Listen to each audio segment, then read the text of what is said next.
Hoje vai ser top 10 melhores jogadores da La Liga. Uma liga que eu não assisto tanto assim, mas que eu conheço até bastante dela. E hoje eu vou comentar o meu top 10 melhores jogadores da liga dessa temporada. Jogadores que pra mim se destacaram bastante e eu diria que tem muitas menções honrosas nessa temporada. É claro que tem um grande destaque de Hansi Flick e o Barcelona. Poderia colocar muitos nomes do Barcelona nessa lista infinitamente, até porque muitos jogadores se destacaram lá, mas eu vou deixar só os melhores nessa lista. Pra quem não me conhece, eu sou o Corvo, apresentador desse canal. Seja muito bem-vindo ao Plano Blues. Cara, e eu acho que eu assisti pouco a La Liga essa temporada, muito por falta de tempo e também por desinteresse em certo ponto, né? Por exemplo, o Barcelona ganhava os jogos com muita facilidade na maior parte do tempo, então não dava aquele interesse, não tinha aquela emoção nos jogos. Eu acabei acompanhando bastante o Real Madrid essa temporada, vi jogos do Atlético de Madrid também. Me impressionei com o desempenho do Villarreal, eu esperava um Villarreal com um desempenho um pouco abaixo, ele entregou muito. Me impressionei muito com o Real Betis ali, né, que jogou um futebol muito da hora. Então é uma liga que foi muito definida em Real Madrid e Barcelona, todo ano praticamente é, e pouco aparece alguém pra realmente abrir uma disputa. Teve o Girona no outro ano, às vezes o Atlético de Madrid aparece ali pra abrir uma disputa, mas não é nada demais. Inclusive o Girona de Michel foi por água abaixo nessa temporada, assim, tirou todos os jogadores bons. É o que acontece nesse tipo de projeto, né? Agora o Estrasburgo mesmo, que é o time satélite ali do Chelsea, vai acontecer a mesma coisa. Que foi bem nessa temporada, na próxima a gente não faz ideia se vai ter um time jogável ali pra Ligue 1. Enfim, cara. E pra mim tem algumas menções aqui que são jogadores que não vão entrar no top 10, mas que talvez tivessem até um mérito pra poder entrar. Aqui eu falo dos jogadores do Real Betis, cara. Isco em primeiro lugar, né? Porque ex-Real Madrid, joga muito bem, um camisa 10 interessante, muito criativo, e é um jogador que jogou bem também a temporada inteira, né? Um jogador muito produtivo. Fala que de Antony, não à toa ele tá tão bem nessa temporada, ele realmente tá saindo muito bem dentro da La Liga. Uma liga que não tem desafiado tanto ele. Aconteceu algo parecido na Premier League, né? Quando ele chega, ele simplesmente tem um desempenho muito acima da média e depois ele vai decaindo, os marcadores vão aprendendo a jogar contra ele, se torna cada vez mais difícil. Então pode acontecer exatamente o mesmo efeito, né? Porque ele é um jogador com um repertório muito repetitivo. E aqui eu cito dois finalizadores que estão bem acima da média, que é o Ayoze Pérez, né, do Villarreal. Também é um cara que é interessante pra caramba, provavelmente vai pintar bastante na seleção da Espanha, vocês vão acabar vendo ele junto com aquele tal de Oyarzabal. E o outro jogador é o tal do Sorloth, do time do Atlético de Madrid, que não é um titular absoluto, entra de vez em quando ali, né, acaba tendo uma pontualidade na entrada dele pra dar prioridade pra Julián Álvares, mas que quando entrou foi jogaço, inclusive conseguiu meter um poker, né, que eu acho que chama, né, 4 gols no Real Sociedad, né, em um jogo, e depois foi lá e meteu mais 3 gols do time do Girona nas últimas rodadas, cara, o que é impressionante. Não é um cara que traz a estabilidade de rendimentos, né, ele tem muita variação de desempenho, mas que quando ele entra bem no jogo, ele joga muito bem. Diria que ele não tem o melhor encaixe do mundo com o treinador atual do Atlético de Madrid, então acaba não rendendo tanto, mas é um jogador muito interessante a se citar. Se tivesse a estabilidade, com certeza estaria na lista. Eu poderia citar muitos outros jogadores do Barcelona, né, muito jogador do Barcelona se destacou nessa temporada, mas eu vou citar aqui dois no final. Fábio Silva, do Las Palmas, jogando um time pequeno, conseguiu ter excelentes rendimentos, tá evoluindo muito bem, é um jovem aí que vai voltar pro Wolves aí, talvez seja vendido pra outro clube pra se tornar um grande jogador bom, eu gosto muito de Fábio Silva. E temos Rodrigo Góes, do Real Madrid, que também não vai entrar no top 10, mas foi um dos que quase entrou, pois fez uma temporada também muito boa, mas sem a questão da estabilidade, né, foi muito instável a temporada de Rodrigo. Enfim, agora a gente vai começar a falar do top 10 melhores jogadores da La Liga. Em 10º lugar eu falo de Vinícius Júnior. Sim, eu coloquei Vinícius Júnior em 10º lugar. Não gostei muito da temporada de Vini, achei ela também um pouco oscilante, né, como jogador, e eu achei que o desempenho maior dele veio na Champions. Então o Vini dessa temporada é um bom jogador, a reclamação em desempenho dele é contra o próprio Vini e também contra a expectativa que ele tem por ele mesmo, mas ele joga bem, ok? Não é um jogador ruim, de fato ele não é um jogador ruim, é um dos melhores da temporada, assim, tá em 10º lugar, não à toa, jogou muito bem, foi muito produtivo dentro da La Liga e dentro de outros cenários também. Foi o carinha ali do Real Madrid, como sempre, né, ele não deixa a desejar nessa parte. Nós temos em 9º lugar o goleiro do Espanhol, Juan Garcia, um goleiro de extremo destaque que tem vários clubes grandes atrás dele, tem o Arsenal, tem o time do Bayern de Munique interessado, tem outros clubes aí bastante interessados no serviço dele, tinha o Aston Villa também que queria contratar ele, tem o Barcelona também que tá atrás desse goleiro, é um goleiro de extremo destaque aí, tá se saindo muito bem como goleiro, é um goleiro que lembra padrões bastante modernos, mas ao mesmo tempo é um goleiro que consegue defender muito bem, consegue fazer o impossível ali, realmente ele salva muito, tá com a nota lá em cima, cara, ele é um um goleiro que tá com rendimentos muito altos mesmo, assim como goleiro. Tem várias valências dele que tá acima da média e é um cara que tá com extremo destaque nessa temporada. Um goleiro aí que surgiu do nada, né? E é um dos grandes destaques da La Liga, que provavelmente vai acabar em um time muito grande aí, muito em breve. Um dos mais valorizados do mercado, eu tinha que citar ele, cara. Eu não vi muita atuação do espanhol nessa temporada, mas eu cheguei a acompanhar algumas coisas aí desse goleiro e eu gostei do que eu vi. Então por isso que ele tá em nono lugar. Nós temos em oitavo lugar nosso querido Alejandro Baena, do Villarreal, cara. Um jogador também extremamente produtivo, não só nessa temporada, nas outras também ele foi muito produtivo. É um cara que sempre traz uma produtividade muito grande ali. Ele é um jogador bem característico e esquisito, né? Joga de um jeito bem específico. Ele é meio que um meia barra lateral ao mesmo tempo, meio que ala também, né? Quando ele joga como um ponta também, você nota que ele tem um desempenho assim que lembra mais um lateral, do jeito que ele se comporta em campo. Ele acaba entregando coisas que laterais entregam e traz uma qualidade excelente também. É o mais regular, né? Tem dentro do time do Villarreal e pra mim por isso que ele tá na lista. É um nome que todo ano tá ali como um nome interessante, né? Baena já há bastante tempo já que eu escuto o nome dele e eu dei esse destaque aqui pra ele nessa temporada, cara. Outro jogador que eu queria ter assistido um pouco mais, mas por falta de tempo vi muito pouca coisa dele, né? Vi poucas coisas do Villarreal nessa temporada. Fiquei mais curioso naquela época que eles estavam saindo muito bem e aí eu pensei, pô, o que tá acontecendo ali, né? E eu fui dar uma olhada, mas de resto não vi muita coisa não, mas do que eu vi eu gostei. Então ele tá em oitavo lugar. Pô, cara, em sétimo lugar nós temos Julián Álvarez e aqui é um jogador que eu acompanhei mais nessa temporada, é claro. Um jogador super interessante ali que entregou muito dentro do Atlético de Madrid. Ele faz um movimento extremamente arriscado na carreira, né? Que é sair de um consolidado Manchester City para ir pro Atlético de Madrid, talvez ganhar nada. Ele é muito vitorioso, então é um movimento bem estranho, mas ele apresenta rendimentos muito bons. Ele melhorou como jogador. O esquema tático atual que ele joga beneficia ele, né? Usa melhores características que ele tem, sem jogar com tanto volume, sem jogar com tanto jogo pensado, jogando mais em velocidade, sendo acionado mais com a qualidade de contra-ataque do que necessariamente tá produzindo o jogo o tempo inteiro. E ele é um dos mais produtivos do time ainda assim, cara. É um jogador que é um 9, que quase parece mais um falso 9 e um segundo atacante do que um 9, mas que também consegue ser essa figura de finalização interessante. Jogador mais de movimentação, como seria tipo um Jonathan David da vida, ou outros tipos de jogadores que são de movimentação também. Não é aquele cara com força física pra ficar empurrando o marcador, pra ficar fazendo pivô e essas coisas, mas também consegue entregar qualidade nessa parte que envolve mais um camisa 9 tradicional. Ele também tem alguma qualidade pra isso. Mas eu acho que a principal coisa de Julián Álvarez é essa capacidade dele de gerar um lance de perigo. Aquele cara que cria o lance pra ele mesmo. Então ele pega uma bola, ele consegue lidar com o marcador e ele consegue finalizar com muita qualidade. Às vezes conseguindo lidar com 2, 3 figuras na frente dele e finalizar ainda sem espaço, sem muito tempo pra pensar e produzir pro time um lance de gol, né? De fato, pra mim, quando eu olho pro destaque de Álvarez, eu penso muito nisso. E por isso que ele tá em sétimo lugar. Poderia estar em lugar maior, se ele fosse de um time maior. Eu acho que um time maior beneficiaria bastante ele. Mas enfim, ele decidiu ir pro Atlético de Madrid e ele é o grande destaque da temporada. É uma pena que Griezmann não tá na lista, né? Eu queria botar, mas, né, a temporada dele não é tão boa quanto as anteriores. Ele não tá começando a apresentar quedas de rendimento. Em breve aí ele tá indo embora, né?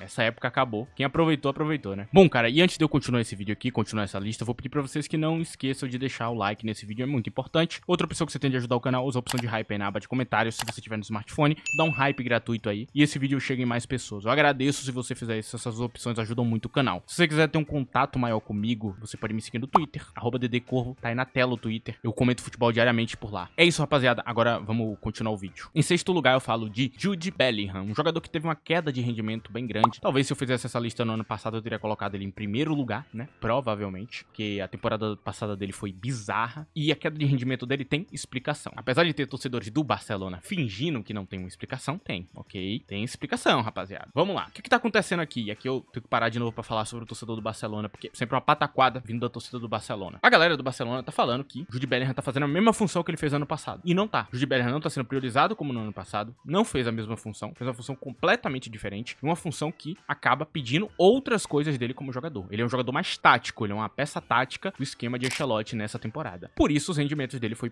lá pra baixo. Bellingham fez parte do meio de campo e como um ponta esquerda, às vezes também até jogando na direita, às vezes como um meio atacante também, que joga muito no meio de campo, sempre nessa pegada de produzir o jogo, né, e não ser o cara que vai finalizar a jogada. Então ele joga de uma maneira completamente diferente, com um posicionamento completamente diferente, de uma maneira totalmente fora do padrão do que era anteriormente. Na outra temporada, ele era um misto de meio atacante com segundo atacante e 9. A depender da fase do jogo, ele se tornava um 9, a depender da fase do jogo, ele era um segundo atacante, e na maior parte do tempo ele era um meio atacante que aproveitava os espaços vazios que deixava aquela dupla de movimentação que tinha, né, que era Rodrigo e Vinícius Júnior. E assim que ele se destacou tanto naquela temporada. E nessa temporada, cara, Bellingham, ele passa pra uma posição completamente diferente. Ele se torna uma figura de produção do time. Então, ele é um ponta que não é ponta. Ele é um ponta na fase de defesa. No ataque, ele é meia. Ele faz parte do trio de meio de campo. Então, Bellingham, quando defende, vira ponta no lado do campo. Quando ataca, vira o meia. Gallagher fez uma posição bem parecida dentro do Atlético de Madrid. Uma posição que destruiu o rendimento dele. Foi lá pra baixo. Mas ele é uma peça tática genial de se ter no time. Ele ajuda muito o time. Você trabalha pro time. E isso faz com que você tenha menos oportunidade de marcar gol. Teve outras figuras que até jogaram na outra ponta e que tinham um papel que era parecido. Só que no ataque, essa figura virava um atacante, né? Virava aquele de 4-4-2, passava para 4-3-3. Bellingham virava pro meio de campo. Esse cara da direita do campo virava um dos atacantes do time. E tinha bem mais oportunidade de poder marcar um gol. Então não, a temporada de Bellingham é completamente diferente. Isso pra priorizar o jogador principal que veio nessa temporada, Kylian Mbappé. É uma clara mudança tática que eu entendo você não perceber, mas você dizer que Bellingham tá jogando mal por culpa dele, que ele caiu o rendimento, é mentira. Não, ele tá jogando muito bem ainda, só que em um papel que não dá tanto protagonismo ao jogador. Eu acho que o protagonismo desse jogador deve voltar agora com a chegada de Xabi Alonso. Só fazendo essa explicação aqui, porque foi um dos comentários que eu mais li a temporada inteira de torcedor do Barcelona em páginas e até aqui no meu canal, né, falando esse tipo de merda. Não é assim que funciona a vida, rapaziada. Tudo que você faz tem um custo, e esse foi o custo nos rendimentos de Bellingham. Em quinto lugar, eu falo de Federico Valverde, o cara que é bom em todas as posições de campo. Botam ele na lateral, ele joga, pode botar na zaga, ele joga, pode botar de ponta, ele joga, pode botar meio atacante, ele joga, pode botar de primeiro volante, ele joga, pode botar segundo volante, ele joga. Qualquer lugar que tu colocou, o Caba joga. Ele é um segundo volante box to box, como a natureza dele, né, como jogador. Incrivelmente físico ali no meio de campo, muito bom recuperando bola, excelente posicionamento, leitura, consegue rastrear os adversários ali, perseguir eles em campo com muita facilidade. Sempre parece superior fisicamente a todo mundo. Isso se demonstra muito quando ele jogou na lateral, né? Você vê que há uma superioridade física em Valverde. É demonstrado ali que você fica tipo, mano, esse cara é muito bom nessa parte de campo. O duelo dele é muito poderoso. Então o Valverde é um cara muito completo que pode jogar em qualquer lado de campo. Pode até mesmo ser utilizado como ala por Xabi Alonso, cara. Eu não duvido um Valverde goleador ala poderoso no lado de campo, porque há essa capacidade nesse jogador, cara. Ele é incrível. Ele é um dos meus jogadores favoritos. Ele é o meu jogador favorito do Real Madrid. Eu gosto muito mesmo de Federico Valverde. É um cara que eu sou absolutamente fã e que eu queria que jogasse no Chelsea um dia, porque é um jogador, assim, de altíssimo rendimento. Canso de elogiar esse cara, porque ele é muito bom mesmo. Tão acima da média da própria posição que é bizarro.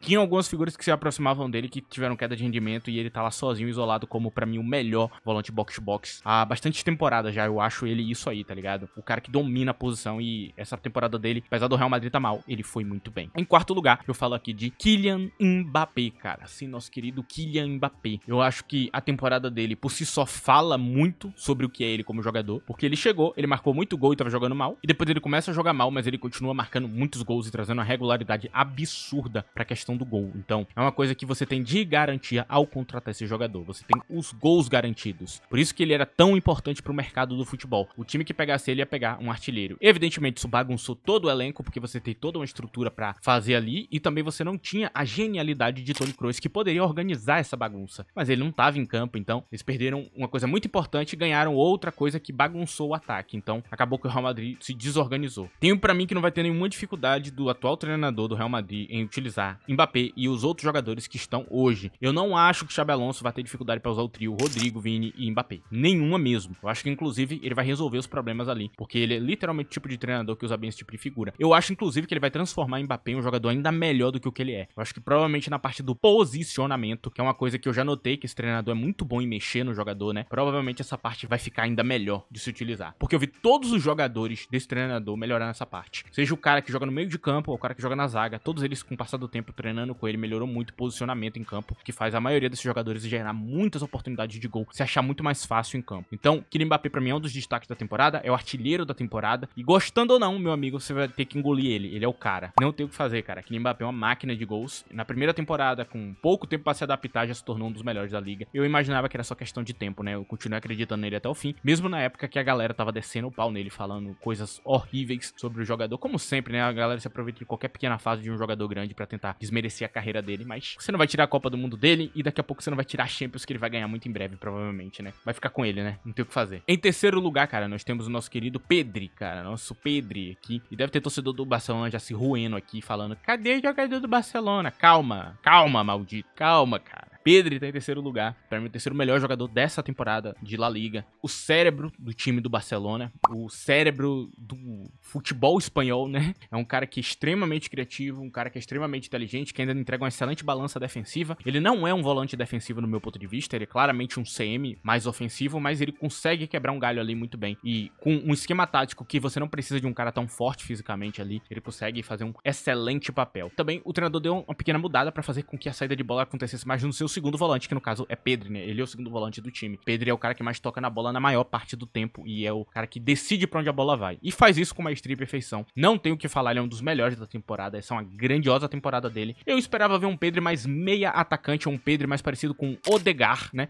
Não imaginei tanto um Pedri segundo volante tão produtivo, mas ele entrega um papel excelente ali. O jogo de trás pra frente dele é absolutamente brilhante. E claro que outros jogadores que têm um jogo de trás pra frente bom conseguem perceber essa qualidade a mais nele, né? É o caso de Enzo Fernandes, que elogiou ele muito como jogador e falou que ele era o melhor segundo volante atuando no futebol europeu. São opiniões que fazem sentido, porque realmente a qualidade que Pedri apresentou nessa temporada é muito boa. Ele realmente tá muito acima da média. Temporada incrível, assim, terceiro lugar mais que merecido. Em segundo lugar, eu falo aqui de Rafinha. E talvez se essa fosse uma lista de melhores da temporada contando a Champions e não da La Liga, eu colocaria ele em primeiro lugar. Mas eu não vou porque ele não é o melhor jogador da La Liga. Pra mim, Rafinha, ele é um grandioso jogador da La Liga, traz muita regularidade, é um cara que, principalmente quando os jogos do Barcelona essa temporada foram difíceis, Rafinha foi muito salvador dentro de vários cenários, mas também dentro da La Liga, e ele em jogos difíceis cresceu pra fazer aquele gol difícil, pra trazer aquele gol no final do jogo, pra trazer aquele passe diferente também, né, pra trazer uma dinâmica diferente pro jogo e não depender tanto só de uma parte. Então, Rafinha é um absoluto finalizador de jogadas, um cara que muitas vezes parece um ponta esquerda, um meio atacante, um segundo atacante, e às vezes até um segundo 9 que aparece ali pra finalizar. É um cara com a leitura das jogadas muito boas e que foi bem utilizado pelo treinador Hansi Flick, que tirou o melhor desse jogador, cara, que conseguiu desbloquear a melhor versão do Rafinha. E o Rafinha dessa temporada é quase um jogador que vai ganhar a bola de ouro, cara. Talvez se ele tivesse ganhado a Champions, quem sabe ele fosse o bola de ouro da temporada, mas não é o caso atualmente. Ele não ganhou a Champions e por isso ele tá aqui. Mas ainda assim a temporada dele é incrível e ele tá aqui em segundo lugar, muito merecido. Pra mim, um dos melhores que eu já vi e a melhor versão que eu já vi de Rafinha em muito tempo. É um jogador que eu já acompanho há bastante tempo, desde a época do Leeds, então é um jogador que eu tenho um gosto muito grande pelo que ele faz no futebol. Eu gosto de Rafinha. Em primeiro lugar, cara, eu falo aqui de Lamine Yamal.